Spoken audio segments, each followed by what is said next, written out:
Train चलने को ही थी कि अचानक कोई जाना पहचाना सा चेहरा जनरल बोगी में आ गया।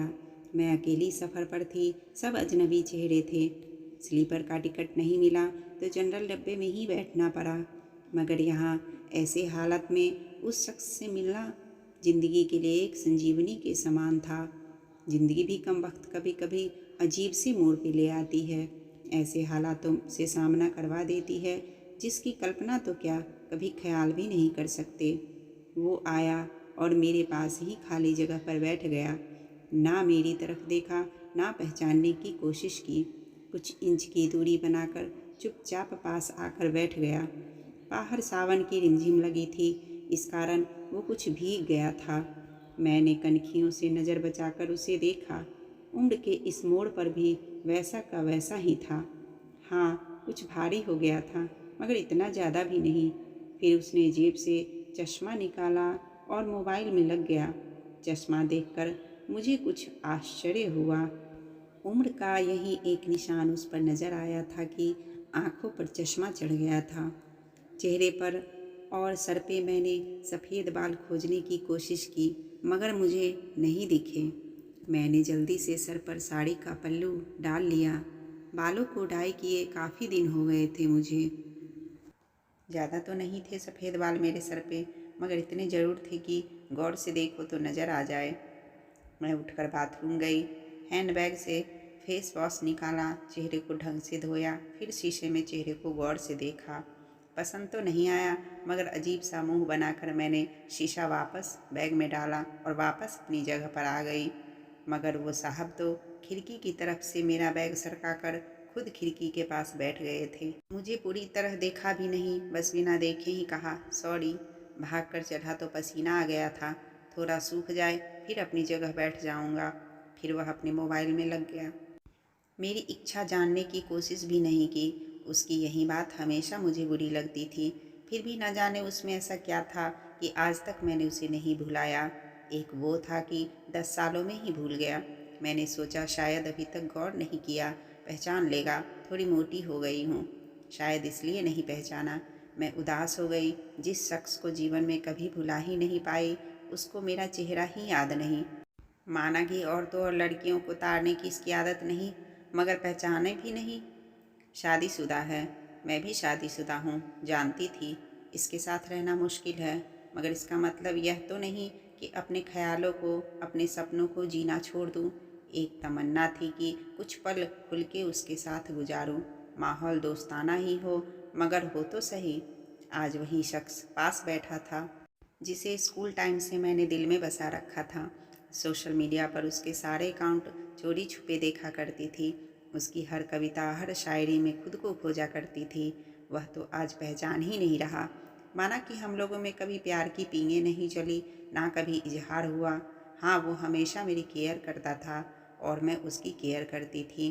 कॉलेज छूटा तो मेरी शादी हो गई और वो फ़ौज में चला गया। फिर उसकी शादी हुई। जब भी गांव गई उसकी सारी खबर ले आती थी। बस ऐसे ही ज़िंदगी गुजर गई। आधे घंटे से ऊपर हो गया। वो आराम से खिड़की के पास बैठा मोबाइल में लगा था। देखना तो दूर, चेहरा भी ऊपर नहीं किया। मैं कभी मोबाइल में देखती, कभी उसकी तरफ। सोशल मीडिया पर उसके अकाउंट खोलकर देखे, तस्वीर मिलाई, वही था। कोई शक नहीं था। वैसे भी हम महिलाएं पहचानने में कभी भी धोखा नहीं खा सकती। 20 साल बाद भी सिर्फ आंखों से पहचान ले। फिर और कुछ वक्त गुजरा। माहौल वैसा का वैसा था। मैं बस पहलू बदलती रही। फिर अचानक टीटी आ गया। सबसे टिकट पूछ रहा था। मैंने अपना टिकट दिखा दिया। उससे पूछा तो उसने कहा नहीं है। टीटी बोला फाइन लगेगा। वह बोला लगा दो। टीटी कहाँ का टिकट बनाऊँ? उसने जल्दी से जवाब नहीं दिया। मेरी तरफ देखने लगा। मैं कुछ समझी नहीं। उसने मेरे हाथ में थमी टिकट को गौर से देखा। फिर टीटी से बोला दिल्ली। टीटी ने दिल्ली की टिकट बना कर दी और पैसे लेकर चला गया। वह फिर से मोबाइल में तल्लीन हो गया। आखिर मुझसे रहा नहीं गया। मैंने पूछ ही लिया, दिल्ली में कहाँ रहते हो? वह मोबाइल में नजरें गड़ाए हुए ही बोला, कहीं नहीं। वह चुप हो गया तो मैं फिर बोली, किसी काम से जा रहे हो? वह बोला हाँ। अब मैं चुप हो गई। वह अजनबी की तरह बात कर रहा था और अजनबी से कैसे पूछ लूँ किस काम से जा रहे हो। कुछ देर चुप रहने के बाद फिर मैंने पूछ ही लिया, वहाँ शायद आप नौकरी करते होंगे। उसने कहा नहीं। तब मैंने फिर हिम्मत करके पूछा, तो किसी से मिलने जा रहे हो? वही संक्षिप्त उत्तर, नहीं। मैं मुंह फेर कर अपने मोबाइल में लग गई।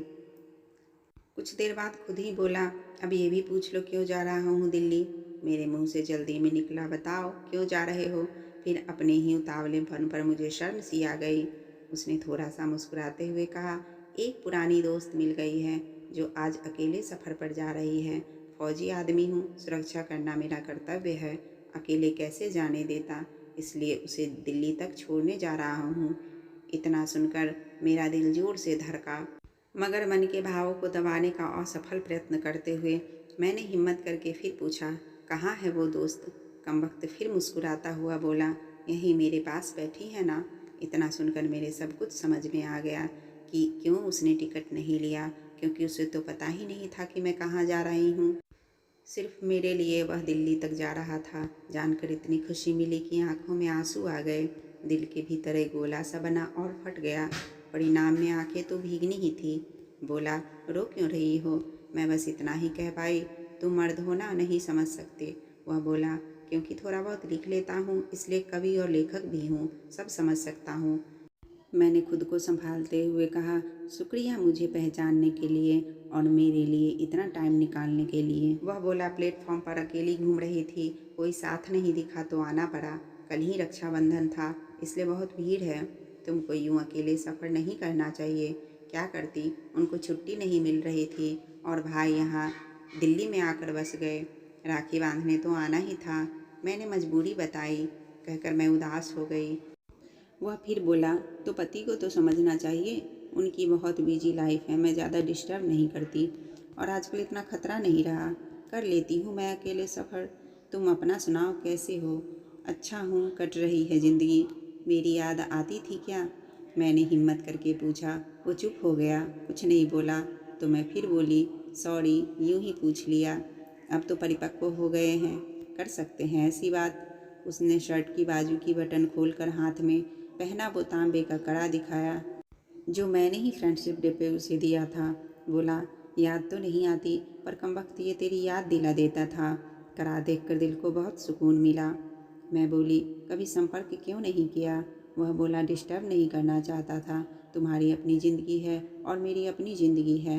मैंने डरते डरते पूछा, तुम्हें छू लूँ। वह बोला, पाप नहीं लगेगा।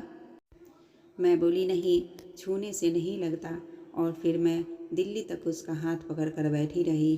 बहुत सी बातें हुई। ज़िंदगी का एक ऐसा यादगार दिन था जिसे आखिरी सांस तक नहीं भुला पाऊंगी। वह मुझे सुरक्षित घर छोड़ के गया, रुका नहीं, बाहर से ही चला गया। जम्मू थी उसकी ड्यूटी, चला गया। उसके बाद उससे कभी बात नहीं हुई, क्योंकि हम दोनों ने एक दूसरे के फ़ोन नंबर नहीं लिए।